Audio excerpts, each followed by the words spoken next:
with that being said, ladies and gentlemen, this is. I was afraid, I didn't know what to do. A lot of us be coming in it. And what I'll say was amazing to me was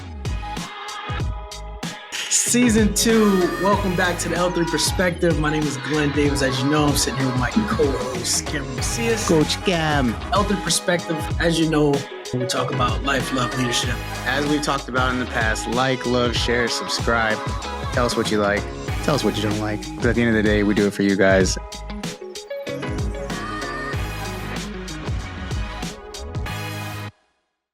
What's going on, guys? Hey, Season 2 of the L3 Perspective, where we talk about life, love, leadership. We want to welcome you. Thank you for tuning back in. We have a very, very special guest that we connected with in Sacramento, California. I'll introduce him here in a second, but before I do, I'm going to toss it over to Cam. Hey, so as you guys already know, tell us what you like. Tell us what you don't like. Subscribe, like, share, whatever. But at the end of the day, we do it for y'all. So please help support the show. But that being said, let's get it going. Yes, sir. Hey, I want to read something. Some of you guys may have heard this name before, John Lee Hooker. But John Lee Hooker Legacy Spirits is the story of a cultural icon told through high-quality spirits crafted by his family. Through each premium offering, John Lee continues to live on and invites bourbon enthusiasts to become a part of a remarkable narrative of two American spirits.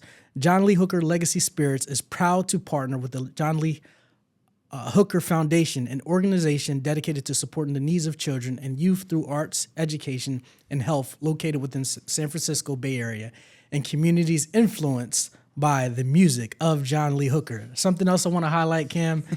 Inspired by legacy, love, and music, Boogie Chillin's Bourbon, an ultra-premium whiskey brand, was founded by mother and son, Zakiah Hooker and Glenn, I like that name, by the way, Glenn Thomas, in 2023 to honor their father and grandfather, John Lee Hooker, and their shared love of bourbon. Ladies and gentlemen, please welcome our guest, CEO and founder of John Lee Hooker Legacy Spirits, Glenn T. Thomas. I like the crowd. Hey, thank you for having me, guys. Absolutely.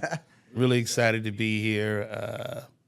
Met you guys at the event, really like what you was doing, and honored that you guys, had me come down. For sure. Absolutely. No, we appreciate you. You stopped by the table and told us your story, and we was like, man, we gotta have him on. Yeah. We gotta have him tell. And I'm sure you get that a lot. It sounds like as soon as you tell the story, people are like, Yeah.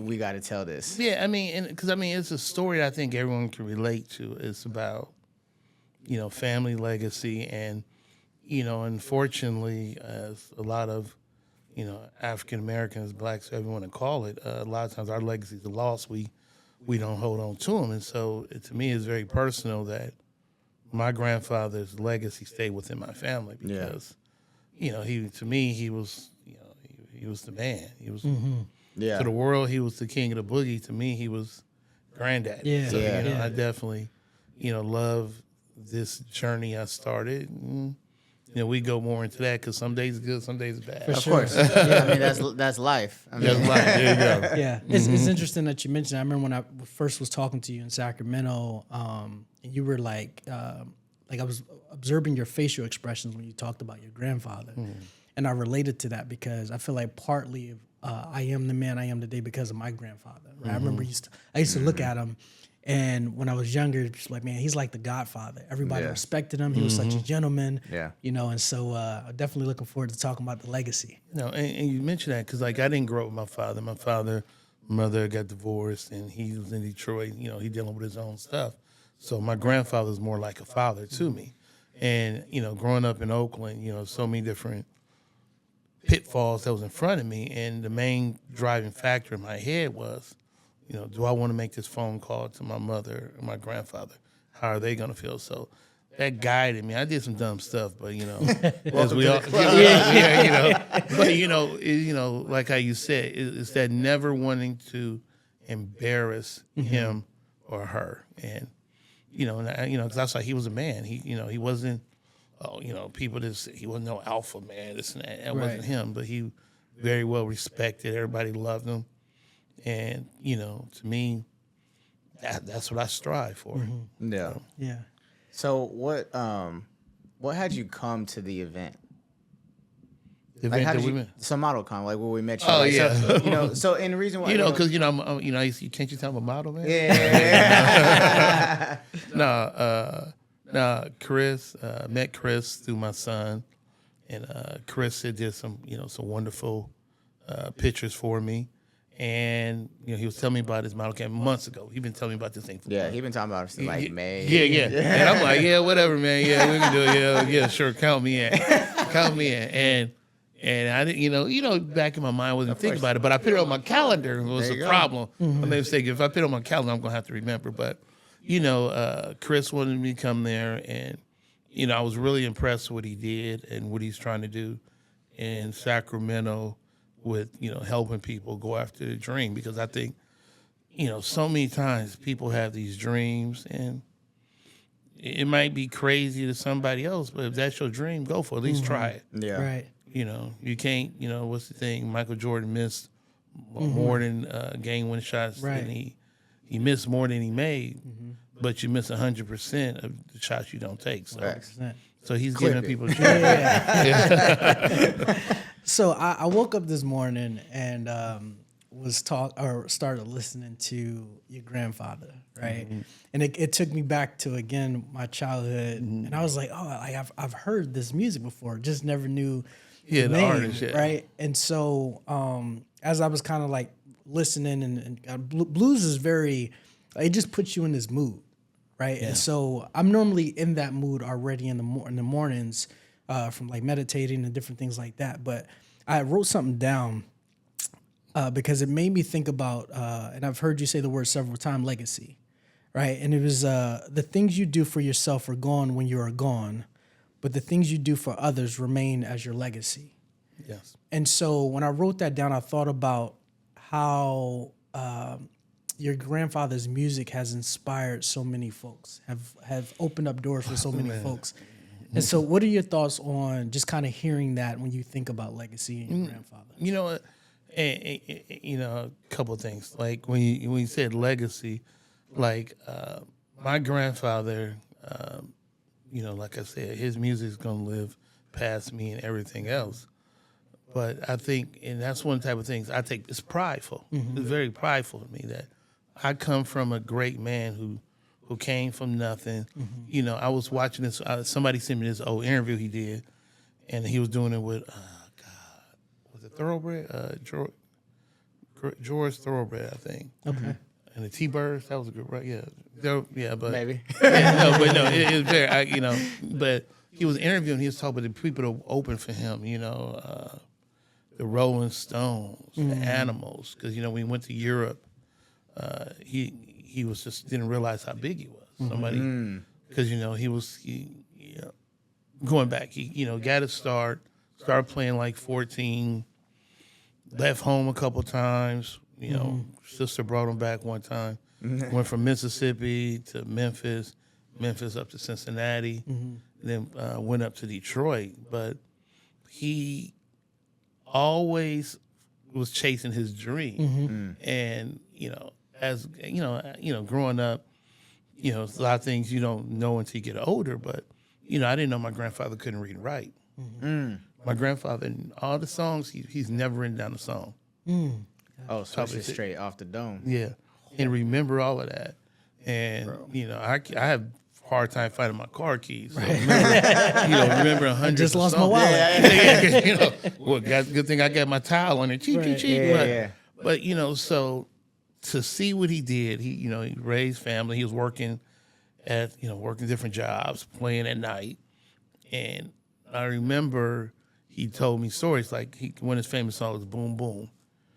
He created Boom Boom because he was working at the auto factory as a janitor, and he's going to the club. His band has to start because he's running late. Yeah. Because he's coming from work, right from work to playing at the club, and the lady say, "John Lee, you late again. Boom Boom, I'm gonna shoot you right down." And so he took it and flipped it into a song.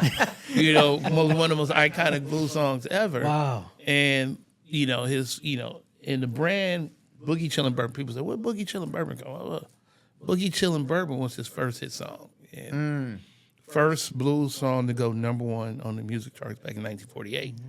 And my grandfather, he was working at the factory, song come on the radio. Everybody, oh, Johnny, your song on the radio. They all happy. And I guess the supervisor come in here and making all this noise. What's all this noise? Oh, Johnny song's on the radio. Johnny song on the radio. Everybody happy. I don't care what's on the radio. Y'all gonna stop making all this noise.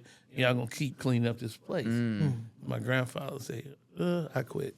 Oh, wow. And I'm like, wow, Granny, that was a bold move. He said, the dumbest move I've made. Boy. He said, because your mama was just born.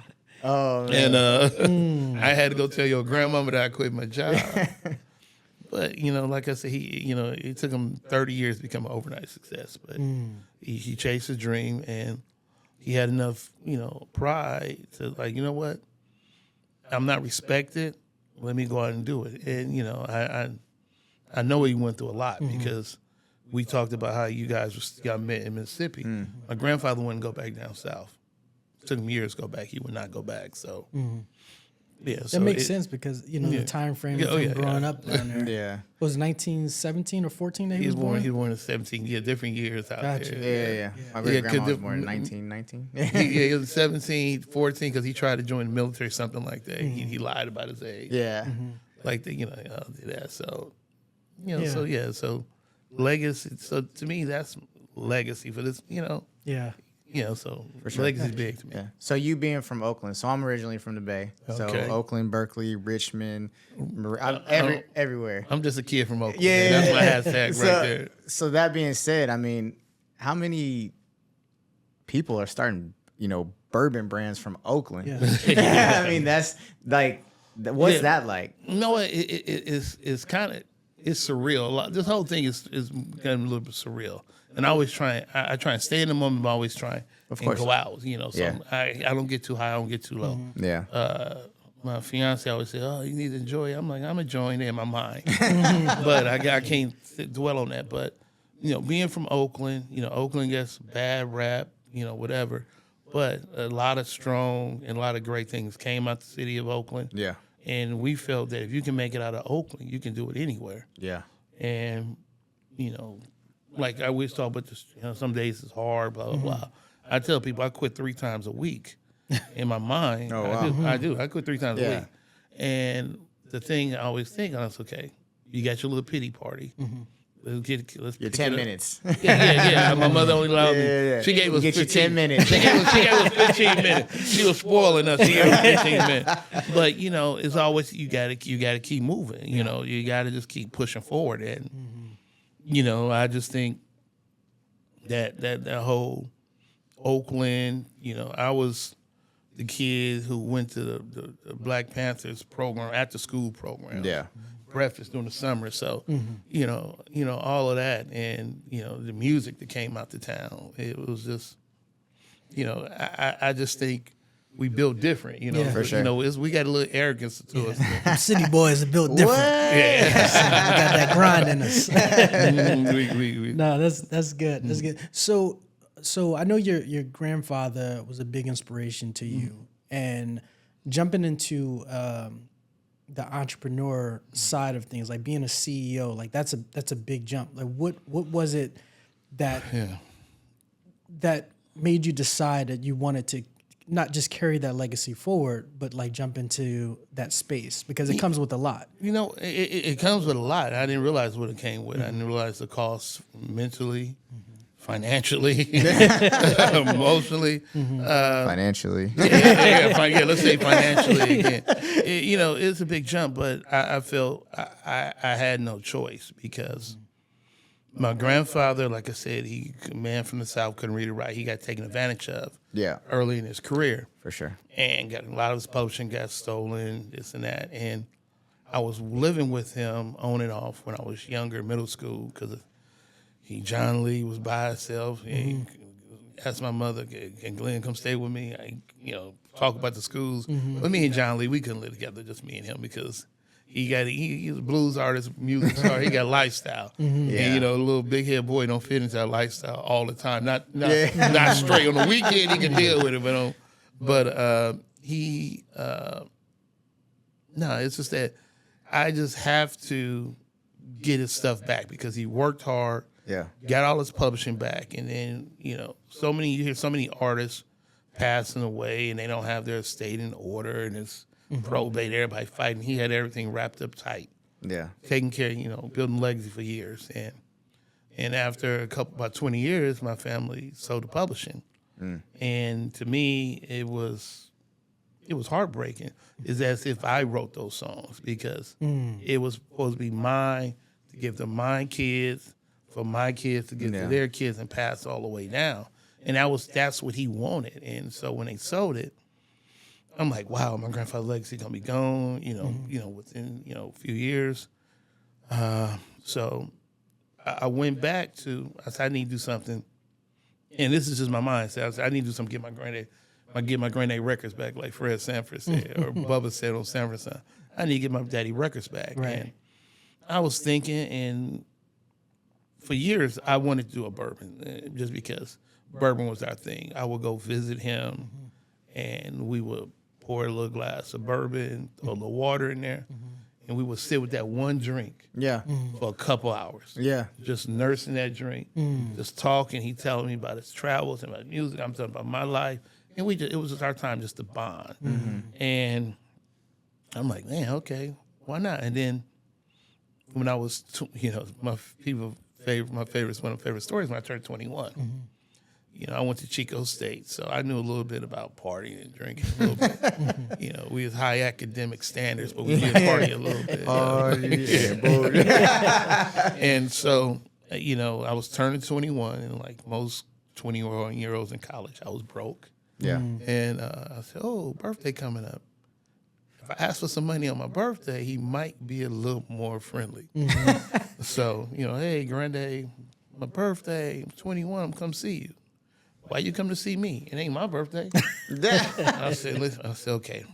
Grandfather was very, be petty a little bit. Thought he was funny. I'm like, okay, I'm coming to see you, granddad. I haven't seen you. You always talk about I'll never come see you. So I go see him for 21st birthday. Knowing if I go out and see him for 21st birthday, there wasn't no Cash App, no Zelle back then. I need to go get cash. I needed that check in my I hand. needed a check in my hand. So, I go out there and see him. And, he's like, hey, you're 21 now. You can have a drink with the old man. Got some bad news for you, granddad. I had 2 drinks before in my life. He said, but you ain't never had a drink with me. And as a grandfather, I understand what he was wanting. As a 21-year-old boy who had some girls on the other side, because he lived in Redwood City, and I was going back to Oakland. We had some friends over there we was going to meet. So I'm trying to get through this. Yeah. So he said, okay, have a drink. I said, okay, fine. He poured me some bourbon in the glass, and I'm looking like, where's the ice and Coke at? What's going on with this? We're taking shots? Yeah. That's what I'm like. We're going to shot. Okay, shot time, baby. And so, Okay, granddad. so I pick up the glass. I pick up the glass, and he said, okay, they saying, happy birthday. Before they get before the L and N-E can come out, I shoot it. I'm like, oh, this Carol's crazy. I'm like, oh, this is nasty. I'm burning. And everybody's looking at me. Like, what is wrong This with you? rookie. What is wrong with Who you? did we raid? What kind of person are you? And I'm like, this is nasty. He said, well, why you do? What's wrong with you, boy? Slow down. I'm like, he said, well, that ain't how you drink it. So I said, I don't want no more. I'm good, granddad. he said, well, fine. He said, well, you haven't had a birthday drink with me. Well, I did drink it. No, you drunk it. I don't know what you did. None of us had a drink, so we haven't had a drink. So I'm like, fine.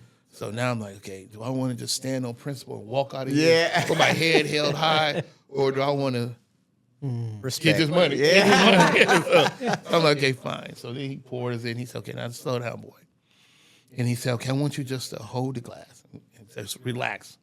21, Yeah. I'm like, oh, him relax. I'm shaking. He said, no, relax, boy, relax. I'm like, he said, okay, now I want you just to pick it up and smell it. I'm like, that's burning. What's what I'm smelling? Yeah. And he said, no. He said, now now we're going to just do a little sip. Not a lot, just a little sip. I said, just relax, hold your breath, do a little sip. I'm like, oh, it didn't burn this time. He said, okay. He said, okay, put the glass down. I said, okay. No, let's pick it up and do it again. Teaching me pacing. Yeah. He's trying to slow me down. I'm like, okay. Oh, okay. And by the third sip, I'm like, okay, it's not that bad. And he said, okay. He said, that's life, boy. I'm like, what you mean life? I'm like, what you mean life? Yeah. He said, that first drink, you was anxious, you was rushing. You rushing Diddy, and you crashed, it burned. It was unpleasant. That second one, you relaxed. You took your time. You enjoyed the moment. You was there in the moment. Yeah. He said, that's life. He said, if you rush, you're going to crash and burn. But if you take your time and enjoy, go nice and slow, and you enjoy the right, nice, pleasant life. And 21-year-old Glenn had no clue what he was talking about. I did my duty. I drunk it, and I'm ready to get my money. I'm ready to go to Coast Bay. And then it didn't hit me until maybe like 3 or 4 years later when I had my first son. And I remember I'm calling this boy crying out there, just give me a hard time. Yes, little Glenn, you were just, and so He's Glenn's boy. yeah, Glenn's, And so I was like, I called him. I said, Grant, we were talking. I said, Grant, I get it, and I understand what you meant. He said, what you mean? When we had my 21st birthday, and you said, he said, what did I say? I told him. He said, oh yeah, you rushed too much. You slow down. And hung up on me. That was it. But that was the type of thing. So the whole his legacy, me wanting to get it back, and I said, what can I do? And I said, you know what?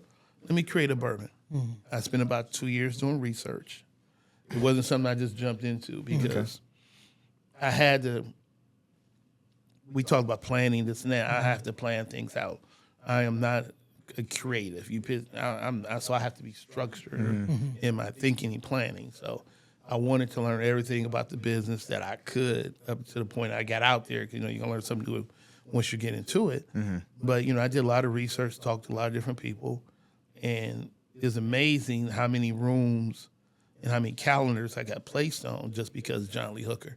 And I didn't, it was amazing. I'm talking to the CEO of Brown Forman, and I'm talking to presidents of, major bourbon companies, and MGP. I'm talking to, all these Bardstown, Heaven Hill. I'm talking to these major players, hearing my story. And, because at first I was talking to people, when first time I wanted to do it years ago, talking to these people, and I am so glad I didn't go, move forward because I didn't know much. But when people always say I'm an expert, I've done this before, and I said, so what do we got to do? Oh, don't worry about the bourbon. That's the easiest part. I'm like, that's the easiest part. Okay. Oh, we can get. We didn't talk about nothing. They were talking about all they talked about was activation after activation. I said, activate what? Yeah. We ain't got nothing. Yeah. No branding. So I stopped dealing with them, and I took a pause and really did it. And when I stepped into it, I knew a lot. I didn't realize how much I knew because I hired these consultants, and these consultants was getting frustrated with me because they had this plan for me. I'm like, I already did. I'm ahead. And so why am I paying you? Why I'm here, this and that. And no, let's go. So I don't want to go that way. I got to go this way. And the ways I went, it worked out. Like with Bardstown. Talked to Susie. She was the president over there, Susie Garvin. Told her my story, and I really like that. Let's talk. And we had a couple meetings, and those meetings were more so. We weren't really talking about bourbon. We were just talking about life. Just talking. And I think it was her trying to get to know me to see if he's for real or is he just up here. Right. And trying to make some money off some alcohol. that part. And so she was like, "Okay, Glenn, after a couple of conversations, Glenn, here I want to work with you. Bardstown, their minimum is huge, right? Okay. The contracts you have to do with them is huge." And I say, look, Miss Susie Garvin, I can only afford 3 barrels, just to start, something like that. And she said, Glenn, I'd say you 1 or 100. I'm like, okay. Yeah. One condition. I said, oh, here we go. Here we go. Which one? You have to come to Kentucky. You have to come to the distillery, spend time at the distillery, and learn. I'm like, oh, so I just got to come out to Kentucky and drink bourbon? Yeah. And I said, okay, my ticket is booked. And I'm glad she did that because I got to go out there, meet with the great team at Bardstown. I mean, these people were treating me like I'm a multi-million-dollar brand. You know? They showed me that same level of respect. Service, Yeah, and it was just like they took me behind the scene. you know, and it was just so much, you know. So when it came time to pick my barrels, I ended up getting more than I initially thought I was going to get. And just from, you know, it's funny, I'm talking to, you know, you guys are not bourbon experts, but, you know, some of these bourbon experts out there, I'm talking to them and they're trying to like ask me different questions. And they said, well, how do you go to process? I told them, I said, yeah. And I said, the reason that my profile is like this, I took my barrels from the lower part of the rick house because, you know, I had less heat, and, you know, so it's gonna be a little milder, the proof won't be as high, and I'm just going through all this, and they're like, oh. I said, yeah, so, you know, I tasted lower, middle, and high in the rick house, and I like that. I wanted that sipping flavor, and, you know, so I like, once again, I'm like, oh, wow, I know this, you know, a random thing, you talking to something, so I'm like, okay, so, you know, so I went through the process. People say, oh, it's going quick for you. And I said, before I had juice in the bottle, I was 2 years working on it. Yeah. 2 years working on it before juice got in the bottle. And I'm glad, like I said, I'm glad I didn't take the shortcuts to get to here, because then I would not have learned the lessons I learned. I wouldn't have, you know, made the little mistakes here and there. But, you know, I like where I'm at. We just came out. We started our pre-sale online in the beginning of April. We started shipping in the end of April, beginning of May. We came into California right around June 15th. And was it November 8th? You know, we won 8 awards, national awards, you know, San Francisco, That's New York. today. Yeah. Today. You know, by the end of the year, my goal is to have 10. But, you know, because I entered in every contest, and people were like, wow, you got a lot of awards for the new person. I said, I had to figure out if it was good or not. Yeah. Because if it wasn't good, I need to know You early. got to change it. Yeah. Yeah, I need to know early. And so, Adjusting. No, that's because, you know, you blinded sometimes. You're blinded. And Yeah. You so- think it's good. Yeah, I think it's good. And so, you know, the awards, you know, all the feedback I got has been, you know, good. You know, you got some. So April 2024, right? It launched. California, Kentucky, No. We originally launched in California, right? then New York, and then New Jersey, Right. and then Florida, and then Georgia, and then we just picked up Kentucky and Connecticut. We just launched Connecticut November 1st. They're doing a big rollout up there today, Friday. It's this whiskey event. Yeah. They're making an introduction up in Connecticut for us. I'm going to get out there in a few weeks. And in Kentucky, we plan on launching in the beginning of January. Just, you know, this right now it's called OND, October, November, December. Okay. So a lot of stuff going on. Yeah. Biggest quarter for the spirit industry. So we're going to wait until to January going to Kentucky. But Bardstown contacted me a few weeks ago. Say, hey, Glenn, what you think? Would you want to have your bourbon sold in our gift shop? I'm like, yeah. They get tons of visitors in there, and so what we're going to do is we're going to do a soft launch in Kentucky, just at the distillery, and I think that is probably the best case scenario, because launching it there, people coming in, they're going to see it. And they're going to know the quality, because they're at the Bardstown facility. You know, Bardstown got voted the #1 whiskey distillery of 2023. Okay. So, you know. So yeah, I have a question. So with that, so most businesses don't expand that fast, right? And so not only the expansion, but you received 8 prestigious awards along that, like to date. So what was your strategy? I know you said you hired consultants, but you made certain decisions. What was your strategy to where you were just April to where you are today? My strategy was, like I said, I tried to plan. I've done 2 years. I said, okay, I'm gonna do this launch. To get in distribution in California, I haven't really found a distributor that's a good match for me. So I'm self-distributed through a company called Park Street. Park Street allows me to distribute directly to stores, bars, and restaurants. And so that was going to be my thing. I said, I'm going to start off like this, constantly utilize, social media, things like that to drive sales to the website. But what happened, I was talking to somebody, and they were talking about Total Wine. I want to be in Total Wine. Literally just my mind. I want to be in Total Wine. They said, well, they got a process and this and that. So, okay. They really wasn't giving me the way they got there. Yeah. So I walk into a Total Wine store in Elk Grove. I'm talking to the manager.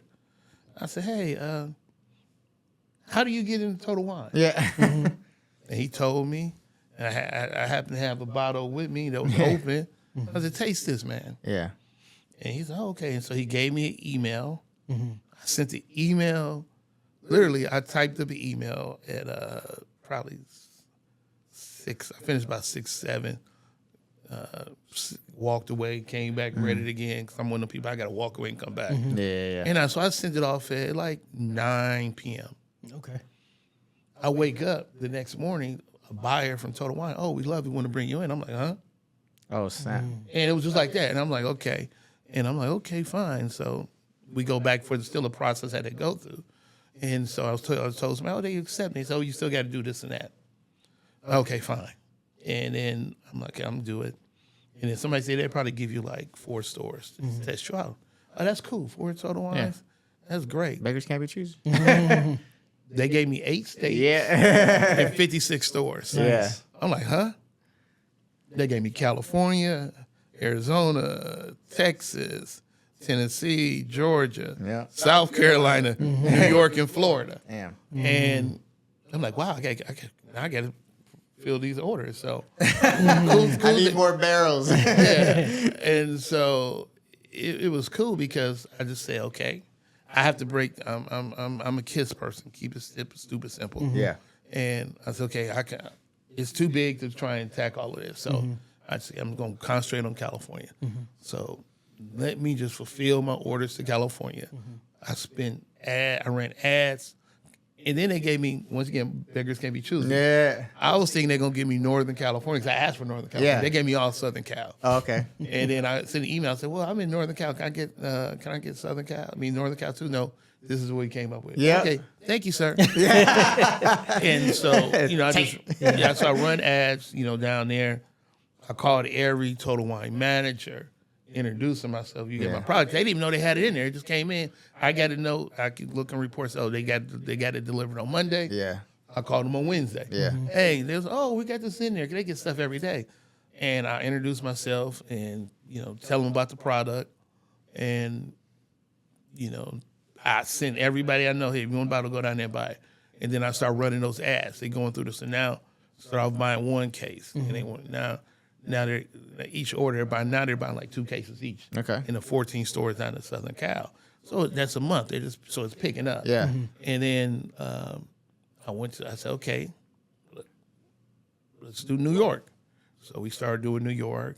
And then I get a call from somebody I met back in Georgia. And she said, you need to be in Georgia. I'm like, I want to be in Georgia, but Georgia's a franchise state. And meaning franchise state in a 3-tier system that I go to the distributor, and it's a marriage. And it's one of those type of marriages where only one party can initiate the divorce. So I was like pretty much a handmaid's tale. Yeah. That's how I looked at it because I can't never leave or unless I got to pay money. Okay. To get out of it. And so men knew I didn't want to deal with that, but then said, no, you need to talk to us. So I talked to him, talked to the president. We hit it off, right? Yeah. And I told him, I said, really want to get in Georgia because I'm incorporated in Georgia. And my mother lives in Georgia. I said, so Georgia to me is a great fit, that whole South, that whole corridor. And I was telling my reservations about coming to Georgia. He said, I get it, Glenn, da-da-da. He said, we haven't had anyone leave, and we're flexible. We can work with you. And I just believed him. Yeah. And he believed in the brand. And these were the first people who came to me and wanted me to come with them. So Is this like Total Wine or who is this? No, this is distributor in Georgia. Okay. Oh, distributor. Distributor. Okay. Because you got to have a distributor in the state. Yeah. And so I had 2 Total Wines in Georgia already that I couldn't fulfill. And I said, fine, let's do it. They, I said, okay, fine. I go through my back office company. Let's say we're going into Georgia. Start the paperwork. Yeah. I did. I submitted on a Friday. I was approved on Tuesday. Oh wow. And once again, the guy Eric hit me. He said, Glenn, I hit him, send me email. I'm approved. He called me. He said, that's unheard of. People don't never get approved this quick. I was gonna say that like Yeah, it don't happen that quick. you're getting a lot of these 3-day turnarounds. Yeah. And like I have a friend, she always say, you get all these green lights. I ain't getting no green lights. I get a bunch of no's. She say, you getting green light. So went into Georgia, and I went out there because nobody gonna sell it but me. I went out there and spent 5 weeks in Georgia, meeting restaurant owners, meeting bar owners, meeting retail store owners. Yeah. Just introduce myself, telling the story. And so Georgia, we started to get a nice little traction. I did events out there, and so it started moving. So now I got this working. Florida, I don't have really boots on the ground in Florida. So what I'm doing is I got 6 Total Wines in Florida. So what I do is, once again, that same strategy. I'm calling these stores, introducing myself. Now I'm running ads, targeted around all these Total Wines. And then, for my next phase is, I just hired somebody for Florida. Now they're going to start an ambassador. Now she is going to start going within like a 10 to 20 mile radius of each store. Okay. And talking to retail stores, bars, and let them know, hey, this and that is at Total Wines. And that's a selling point for them. Yeah. So that people do it. So we're doing that over there. So I haven't taken any money from anybody. This is me financing it myself. People say, oh, you using publisher money? I ain't getting no publisher money. I'm a grandchild. So I didn't get any. Yeah. So so this is me. It's always funny how people come up with these narratives. Yeah, it's like I wish. But so it's just me having to work smarter and come out of my comfort zone because, I'm 57 and this technology is like, ooh. Yeah. But I've always been, a person who played in tech. So I'm comfortable with it. I don't understand it all, but For sure. like AI became my greatest friend. Oh, I love AI. Yeah. And so it was just small things that like Connecticut. When I got Connecticut, they called me because my online fulfillment company was talking to them, say, hey, yeah, we got this brand. I think it might be a good fit for you guys. They called me, hey, can you send us a sample? Yeah, I sent you a sample. He called me back, oh, we love the juice, da-da-da. We want to do it. I'm like, okay, fine. I told him what my pricing was, not a problem. And so Connecticut took a little longer. Connecticut was 30 days, and it was because they only do it once a month. Yeah. So, got to Connecticut, and, they're, pushing it there. And, it's like, okay, wow, I never thought I'd be in Connecticut. Yeah. Now I'm in Connecticut, New York, and up there. And so Kentucky, I hounded different distributors in Kentucky because I needed to make sure they knew about me and what I was about. And, I talked to about 3 or 4. And then the one I'm settled on, the guy was excited about my product. And that's the whole thing. You got to be excited about it. Yeah. Because I know it's not gonna be overnight success. For sure. I know it's gonna take a minute to get there, and I need a distributor partner who understands that. Yeah. Because, I've already seen it. Me, where I'm at right now, at the beginning of the year, when I bottled on January 31st, I said, okay, man, by next year this time, I'm gonna have so many awards. I'm gonna be in 3 or 4 states by then. Yeah. And I'm already hit that in 6 months. Yeah. And you said the whole overextending yourself. So I have product still there. I have a bunch, so I kept my product. I got more product, and just got it aging. So we're gonna I'm gonna probably do another bottling sometime in December Okay. because December it's a slow time. Yeah.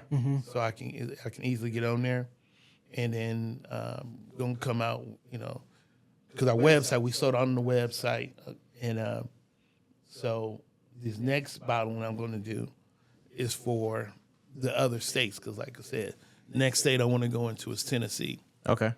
because once again I'm trying to get Georgia, Tennessee, Kentucky, Yeah. Ohio, Michigan. So, we're at his whole path. And, people say, what about Mississippi? Mississippi's on the list, but Mississippi is a little more tricky. They're what they call a control state. So Yeah. I those are plans for next probably second quarter of next year. Okay. Second, third quarter. So as a business owner, so you're going through this process, like you talked about. There's no publishing money, no matter what people think. You're funding it by yourself. You don't have to get too crazy with it, or if you don't want to say it, but what investment has it taken for you? And at what point do you feel you'll actually be able to turn this into your primary viable income? Well over six figures. Okay. Well over six figures. Yeah. That's what you've contributed at this yeah. point. Okay. And so it's well over six figures, and me not having any income coming in. Yeah. Because I had to pause my business because sure. I knew if I kept doing my real estate and Yeah. trying to do this, I'm gonna keep going to that money. Yeah. There. Of course. And so I talked to everybody who I worked with and told them, and they was all supportive. And my real estate family, my first orders online came from them. Boom, they just bought That's case. bad. Yeah. And I'm like, man, That's how you really see who's yeah. supports you. Yeah, I got friends like we talked earlier off camera about those childhood friends. Right. Yeah. I got childhood friends who they haven't bought a bottle. Yeah. They haven't, haven't did a sharing of a post. Right. They haven't, oh, when I'm getting my sample, when I get my bottle, go to the store and get a bottle. You feel me? Go buy it. They say, oh, can I get a bottle? No, Yeah. that's it. And I had to explain to myself, who you think paying for these bottles? This ain't Facts. Buffalo Trace. Facts. This is me. I'm not a rep. I am the owner. So every bottle, it has to be given out with attention. Right. I can't just, I can't even drink my own stuff like I want to, because that's bottom line. Yeah. And so doing it from this way, like my mama says, it's your baby. It's my baby. It's your baby. I see it, and I treat it like a baby because I'm not just doing it for me. I have a bigger purpose. It's, I always tell people, my succession plan is my grandson. My boys, I love my boys, both intelligent young men, but I have to think further out. For sure. So my grandson, and I tell him, I remember one day I was joking, I said, so when I make you CEO and you have a problem, you have to fire when your daddy, your uncle, he like, granddaddy, I would hate to do it, but if we have to do it for the business, we got to do it. Brought a tear to my eye. I was like, That's there you good. go. That's good. So Talk about leadership. That's yeah, legacy. yeah. And so it's me, and it's crazy how the people who are my biggest supporters are people I've met recently. Right. Yeah. We did a next year. Like I said, I got one product, this product, the Boogie Chillin' 1948. And like I said, reason to call it Boogie Chillin' first hit song, and his first release in 1948. Yeah. And we're going to have different things, maybe different song titles. But I wanted to stay focused. I have other types of bourbon that I wanted to come out with along with this. And then talking to people, and people were saying like, why don't you just focus on one SKU? And I'm like, okay, focus on one SKU. Nah, I got to do multiple. Yeah. And so, but I control my instincts and focusing on one. So next year in April, we're gonna come out with our second one. But Like your second flavor? flavor, yeah. Okay. So this one right here is, Can you tell us what it's going to be? yeah, this one is 75 corn, 15 rye, 10 malted barley. The next one is going to be a little more rye. So it's going to probably be, I think, 75, 21 rye, 4% bourbon. So a little more bite to it. And Not that I know anything about bourbon, but, but our listeners, but you know. but it's just different flavors, just different profiles. But what I'm doing though is what we did the other day, because I was talking to somebody and like cause I called somebody else. You know, you try and get somebody else to validate your ideas, right? So everybody else kept shooting my ideas down. You don't say. So I called this guy who's been a bit and said, "Hey man, you guys, when you started out, how many SKUs you guys? I'm thinking about coming out with another SKU." He said, "Glenn, we had one SKU for 1 year. SKU is product, you know. Okay. When we had one bottle. Oh, like one, SKU. Yeah, yes, Got it. Yeah, right. Yep. Yeah. And so he said we had one for 1 year, and he said work that you getting growth, work it. I'm like, oh, so I'm a Gemini, so I'm like, I got to do more. And he was like, no, he said, well, we did. He said we did some single barrels. And he said, Like specials? Yeah, special. Really, he said, maybe think of doing some single barrel. We did 6 single barrel releases, and then before we came out with our next one. And so I'm like, okay. And we were he was saying, well, you know, guitar. So I'm like, okay, fine. You know, guitar strings, and you know, I mean, I'm like, okay, fine. So then I go into my office and to start thinking. I'm just going low. Then I was thinking, I said, wow. And I was looking, and I came across some of my grandfather's guitars, right? I said, I think I'm going to make a barrel pick for each guitar that he played. So he has 4 different guitars. He played multiple guitars, but like he played Gibson guitars and Epiphone. Gibson and Epiphone, pretty much same company. And so what we did was we picked, you know, had a bunch of samples.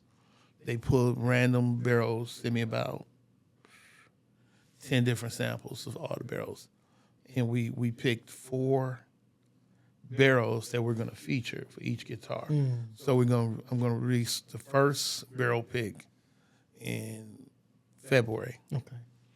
And you know, and it's all in one second. It's all about legacy. The one in February, one in May, one in August, and one in November.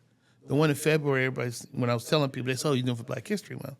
I said, we can roll with that. You're like, yeah. But I'm doing it because my youngest brother, name was John. He died in a car accident when he was 20, back in 1991. Named after both his grandfathers. My other grandfather's name was Sylvester. His name was John Sylvester Thomas. Okay. So he died, and back then, and so his birthday's in February. So Okay. I'm doing that one in February. May, my birthday's in May. And it's hard for me to take credit or do different things, but I feel that'd be a good month. I'm going to release one in May. August is his birthday. Okay. So we're going to one in August. And then November was my grandmother's birthday. And, you know, they divorced or whatever, but she played a significant role in who he was. And, you know, she's my grandmother, so I don't think I can just honor his legacy and not honor hers. Yeah. Sure. And so that one's going to be dedicated to her. And then, so those are going to come out in April. We're going to do the next SKU. And, you know, I'm just trying to do a nice, like I call it incline. 'Cause in Chico, I ran track. Yeah, I mean, I'm a lot bigger now, but I ran track and played football up there. But Aren't it was, we all? Yeah, but it was this hill. I remember on track. The coach took us to this hill one time. And we looked at it. I'm like, I'm from Oakland. This ain't no hill. Yeah. This ain't nothing. It was one of them inclines, you know, it was slow. And next thing you know, by the time you get to the top of the hill, you look back like, I'm this high. Right. Yeah. What's that slow incline? Yeah. And so that's how I'm looking to do it, like a little slower incline instead of just going straight up and fall. So, you know, I know my fiance Quinine think I'm always I need to do this and that, you know, but I understand you got to be patient and let it happen because I'm further ahead. They say I'm further ahead than, you know, I probably should be, but I think I should be further ahead. Yeah. I think I should be in every liquor store and every bar right now. Excellent. I like it. Yep. So as we get to the end, there's only one scripted piece of this podcast. Okay. And otherwise the rest of it is, as we talked about, kind of just free flowing. So I'm gonna let G handle that. Yeah. Well, first and foremost, I appreciate you coming down from Sacramento, California, and really, so a lot more of our episodes are more interactive. But we thought it was very important for people to kind of hear the not just the story, but the legacy leading up, because it was something about your energy when Cam and I first met you, and like to see the quality of the excellence, the details, and and what you're doing. And You're building this excited. brand. Say it like my baby, right? Yes. Like, Yeah, look yeah, at- yeah. and- Show it and- to the camera. It's like, this is my baby. And the reason I picked this picture of him because that was my grandfather right there, sitting in his chair, guitar right there, with that little smirk on his face, probably being, talking crazy to somebody. The label detail, within the label, check it out. In there you can see the guitar hair Yeah. right up in there. See, that's the base of It's the very guitar. detailed. Yeah. Yeah. Got a little weight to Like it the too. X. Yeah, I got a little weight. But to it. yeah, That's good glass, as Yes. my wife would say. yeah, a little thicker. I went for the thicker. Yeah. I went for the thicker. But yeah, Cam and I, wanted to give you the opportunity to kind of really share the pieces to it, because we see why it is expanding. We see why it is, has 8 prestigious awards, etc. But with that all being said, the question that we want to last ask you is, there's 3 words: life, love, leadership. Pick one of those words in 60 seconds or less, kind of just share what's on your heart. I think life to me is about living for every day, because you only have so many summers. So I want to try and be with my loved ones, because loved ones to me is legacy. And all of that is, my life is loving my family. Hopefully my family knows I love them, even though I'm hard at times. So to me, they're hand in hand. And then leadership is that I have to lead. No one else, like my grandfather's legacy, no one else is going to do it. So I have to be the person to take it on and lead it. And by me leading, I need to teach my loved ones how to also lead when I'm not here, because I'm not going to be here. It's going to be a time where my grandson is sitting down having a drink of bourbon that he is the founder, CEO of, that he's drinking a bourbon dedicated to his great-great-grandfather that his grandfather created. Yeah. And to me, that is all about leadership, going back to life. Leadership is all those things is full circle to me. So hopefully I answered it correctly. Yeah. There's no correct answer. Just, I don't like it. Try again. Okay, let's go. Like you said, one thing. One Glenn. You try to mix them all together like you a DJ. No, absolutely. Well, no, we appreciate it. We appreciate it. Like I said, I really appreciate you guys, and you talk about my energy. I really liked you guys' energy when you was out there, talking to people, and you just saw the passion that you have. So this is something. I got you guys something. Thank This you. is for you. I appreciate it. Gotta man, get Thank yours you. right there. Yeah, this is our first gift. Yeah. See, there you go. See, remember, I always tell people I got this cup. It ain't my cup. I stole it from my girl. It's a coffee cup that said, "I am an effing ray of sunshine." And that's me right there. So people, I'm an effing ray of sunshine. So people need to know that. Yeah. That's good. There's a podcast I listen to, and I like the fact he always gives the guest a gift, which we'll eventually start doing. But Hold on, where my gift at? I know that's Season 3. Season 3. We'll bring you back. We'll bring you back once every state, and then but. Like he gives gummy bears. He gives like a pack of like American bacon. But they always usually bring him something as well. But he does a lot of like he's a veteran, so he does a lot of people who have served in the military. And so I haven't watched. I listened to it, but like people talk about the guests that show up is like, yo, this place is like a museum at this point because of. There's like a lot of stuff from like the Iraq, Afghanistan, or like things that people have brought, old war memorial things that they've had. And so I'm like, all right, that's pretty cool. So I'm like, maybe we'll do it on that wall, and we'll put these up. This will be our first thing we put up. No, but I'm really a firm believer in you have to I always thank people. That's my thing. I thank you even when you're being rude. I'm still gonna thank you because it ain't on me. It's on you. Right. But I feel like I always have to let people know. I appreciate it. I appreciate you guys for giving me you guys this platform. Let me tell my story. So it's a small token of my appreciation. Even though I'm not gonna put no bourbon up in there. Okay. It's a it's a souvenir. Definitely just grateful for your time and presence. Ladies and gentlemen, again, legacy is not what you leave for people, what you leave in them. Yes, sir. Yeah. Glenn Thomas, we appreciate you blessing our platform. Thank you, my man. As always, thanks for tuning in. L3 Perspective, we out. Bye. So with that being said, ladies and gentlemen, this is... I was afraid, I didn't know what to do. A lot of us be coming in it. And what I'll say was amazing to me was